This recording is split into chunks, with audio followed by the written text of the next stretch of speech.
Puluhan PKL yang dilarang berjualan di area Monas kembali bentrok dengan ratusan Satpol PP Kamis pagi.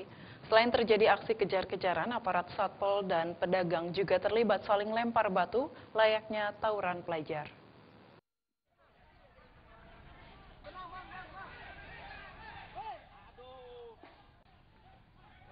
Ratusan satuan polisi Pamong Praja Satpol PP kembali melakukan tindakan tegas kepada puluhan pedagang kaki lima PKL yang kerap kucing-kucingan berjualan di dalam area Monas.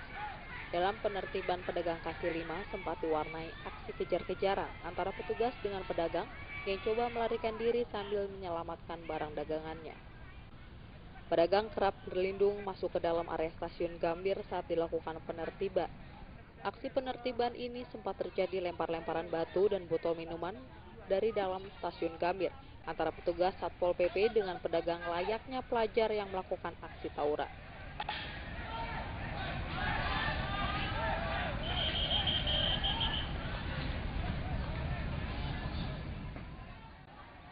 Menurut salah satu pedagang, Adi mengaku tidak masalah dilarang berdagang, namun penertiban yang arogan dengan mengambil barang dagangan secara paksa menyebabkan pedagang melakukan perlawanan. Tak hanya itu, menurut Adi, para pedagang juga sering memberikan upeti untuk petugas Satpol PP, namun masih saja terkena razia.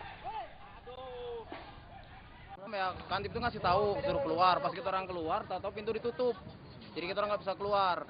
Tahu mobil kerangkeng datang, semuanya diambil sama mereka. Padahal kita di sini udah tiap hari bayar sama kantip. Bayar kan semuanya ya? Nah, semuanya bayar. Akibat bentrokan tersebut, puluhan motor milik pedagang yang diparkir di area Monas rusak terkena lemparan batu. Sementara itu, aksi penertiban sendiri dilakukan karena akan adanya acara bertaraf internasional yang akan dilakukan di dalam area Monas. Dari Jakarta, Rizky Nur Muhammad melaporkan. Menteri Luar Negeri Australia Julie Bishop pagi tadi tiba di Indonesia untuk menemui Menteri Luar Negeri Indonesia Marty Natalegawa. Pertemuan kedua Menlu ini untuk membahas kelanjutan hubungan bilateral kedua negara pasca kasus penyadapan yang dilakukan intelijen Australia terhadap Presiden Republik Indonesia.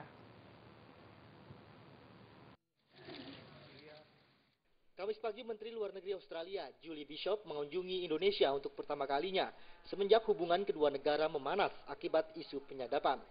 Kedatangan Julie Bishop untuk membahas isu penyadapan yang dilakukan intelijen Australia terhadap orang nomor satu di Indonesia, khususnya masalah hubungan kedua negara. Dalam konferensi persnya, Menteri Luar Negeri RI Marty Natalegawa bahwa kedatangan Julie untuk membahas kode etik dan menjalin hubungan bilateral yang baik antar kedua negara. Selain itu, Marty mengucapkan terima kasih atas komitmen Perdana Menteri Australia untuk tidak mengganggu Indonesia.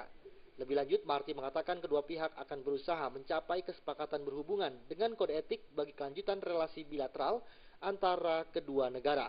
Hubungan bilateral kedua negara.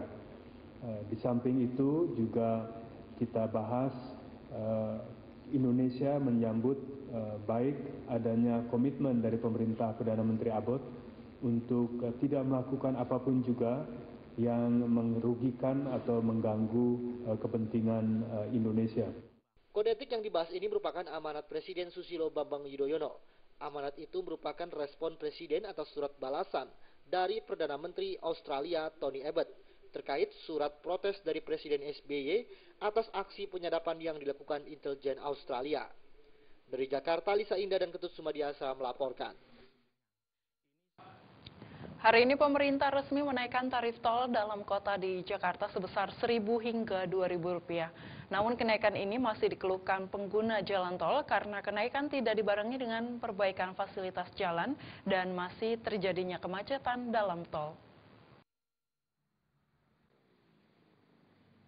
Pemerintah melalui PT Jasa Marga resmi memberlakukan tarif baru untuk tol dalam kota di Jakarta, yaitu Cawang Tomang Pluit dan Cawang Tanjung Priuk pada Kamis dini hari. Kenaikan tarif tol disesuaikan dengan besaran inflasi 2 tahun terakhir. Tarif baru akhirnya diberlakukan setelah sempat tertunda sekitar 2 bulan, yakni 11 Oktober 2013. Untuk golongan 1, kenaikan sebesar Rp1.000 dari sebelumnya Rp7.000 menjadi Rp8.000. Golongan 2, dari Rp8.500 menjadi Rp10.000. Golongan 3 dari Rp11.500 menjadi Rp13.000. Golongan 4 dari sebelumnya Rp14.000 menjadi Rp16.000. Sementara untuk golongan 5 kenaikan sebesar Rp2.000, yaitu Rp17.000 menjadi Rp19.000.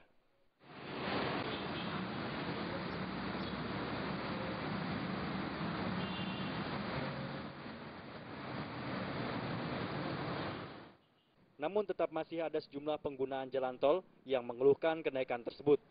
Tidak dibarenginya peningkatan fasilitas jalan dan masih terjadinya kemacetan menjadi alasan sejumlah pengguna jalan tol ini keberatan dengan kenaikan tersebut. Enggak, Mbak. Kenapa Mas nggak setujunya? Ya, terlalu mahal. Suka macet juga di tolnya. Pelayanannya masih sama kayak yang lalu, jadi ya kayaknya juga ya percuma juga sih naik. Asal lancar setuju-setuju aja sih, asalkan lancar nggak macet terus gitu. Tercatat hampir 600.000 kendaraan melintasi jalan tol dalam kota tiap harinya. Meski tarif tol naik, memang tidak dipungkiri kemacetan kerap terjadi di ruas jalan yang seharusnya menjadi jalan bebas hambatan itu. Dari Jakarta, Linda Puspitasari dan Rudi Wijaya melaporkan. Kami masih memiliki sejumlah informasi lainnya, diantaranya puluhan pasien dievakuasi akibat banjir yang merendami Rumah Sakit Umum Daerah Bypass Kota Padang, Sumatera Barat. Informasinya setelah yang satu ini.